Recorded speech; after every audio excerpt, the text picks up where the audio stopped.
warahmatullahi wabarakatuh.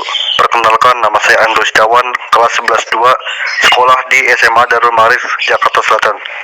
Pengguna internet di Indonesia tercatat mengalami peningkatan dari tahun ke tahun berdasarkan hasil studi polling Indonesia yang bekerja sama dengan Asosiasi Penyelenggara Jasa Internet Indonesia atau APJII. Jumlah pengguna internet di Indonesia pada tahun 2019 tumbuh 10,12%.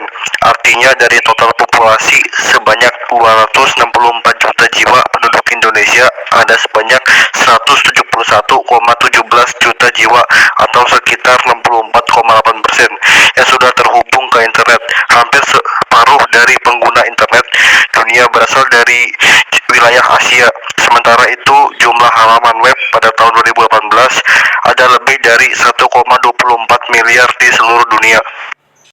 Pada zaman sekarang, keberadaan jaringan komputer atau smartphone yang terhubung dengan internet sangat memudahkan manusia di seluruh dunia untuk saling berkomunikasi, bertukar informasi dengan menggunakan email, chatting, maupun menggunakan jejaring sosial, memudahkan teknisi komputer untuk memperbaiki komputer klien dengan cara di remote. Bahkan untuk sarana berbelanja secara online, semua informasi akan cepat tersampaikan pada saat itu juga. Informasi akan cepat tersampaikan pada saat itu, lebih efisien dari segi waktu dan biaya.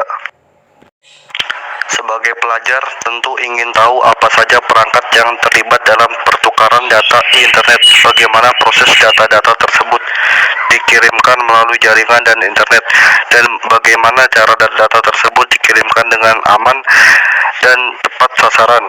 Oleh karena itu, mari kita pelajari dengan seksama. Perkembangan teknologi saat ini membuat penggunaan jaringan komputer dan internet semakin luas, baik untuk aktivitas pribadi sehari-hari maupun untuk mendukung kegiatan organisasi. Jaringan digunakan agar perangkat-perangkat dapat saling berbagi sumber daya dan juga dapat dihubungkan ke internet. Di kelas 10, Anda telah belajar berbagai jenis perangkat yang digunakan dalam jaringan dan berbagai tipe jaringan yang dikelompokkan berdasarkan luas atau jangkauan jaringan. Pada bagian ini akan dijelaskan cara perangkat-perangkat atau node-node dihubungkan secara fisik satu dengan yang lain dalam jaringan, kelebihan dan kekurangan dari masing-masing konfigurasi, serta cara memilih konfigurasi yang sesuai. Berbagai topologi jaringan. Ketika berbagai perangkat ditempatkan dalam suatu jaringan, perangkat-perangkat tersebut disusun dalam konfigurasi fisik dan logika yang disebut sebagai topologi. Topologi fisik mengacu kepada struktur interkoneksi antar perangkat dan jaringan lokal atau LAN. Topologi fisik tersebut menentukan cara menghubungkan berbagai perangkat yang ada dengan menggunakan kabel, nirkabel, perangkat jaringan, dan sebagainya. Adapun topologi logika menggambarkan kinerja sinyal dari media jaringan dan cara data dipertukarkan antar perangkat. Topologi logika tidak selalu berhubungan dengan topologi fisik tertentu. Topologi jaringan yang digunakan mempunyai peranan yang penting dalam jaringan. Topologi tersebut akan membantu kita memahami konsep yang digunakan dalam jaringan. Selain itu, topologi jaringan akan menentukan kinerja jaringan, biaya yang dibutuhkan untuk membangunnya, biaya operasional, dan pemeliharaan. Topologi jaringan yang dipilih juga akan menjadi faktor yang menentukan tipe media yang digunakan. Untuk menghubungkan satu perangkat dengan perangkat lainnya dalam jaringan, topologi jaringan yang dipilih akan membuat proses deteksi error atau kegagalan menjadi lebih mudah atau sulit, serta penggunaan sumber daya dan komponen jaringan menjadi efektif atau tidak efektif. Topologi jaringan dapat dikelompokkan menjadi 5 model dasar, yaitu sebagai berikut. Dengan ini ingin menjelaskan tentang topologi jaringan.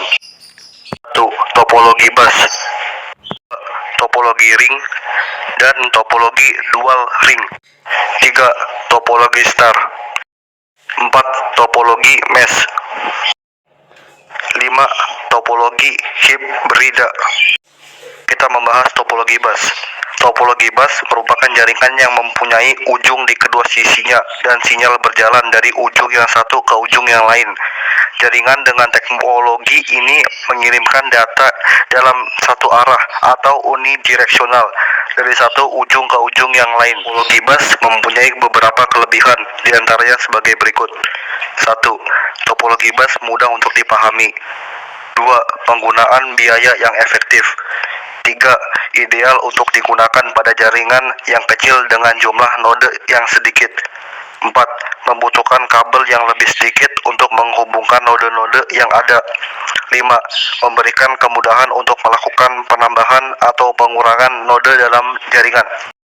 Selain kelebihannya, topologi bus juga memiliki beberapa kekurangan, diantaranya sebagai berikut. 1. Topologi bus hanya ideal untuk digunakan pada jaringan yang kecil. 2. Jika kabel utama atau backbone dengan jaringan mengalami kegagalan, seluruh jaringan akan mengalami kegagalan. 3.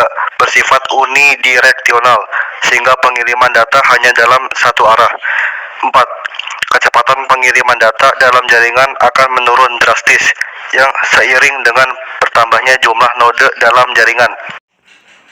Demikianlah penjelasan saya tentang topologi bus. Terima kasih.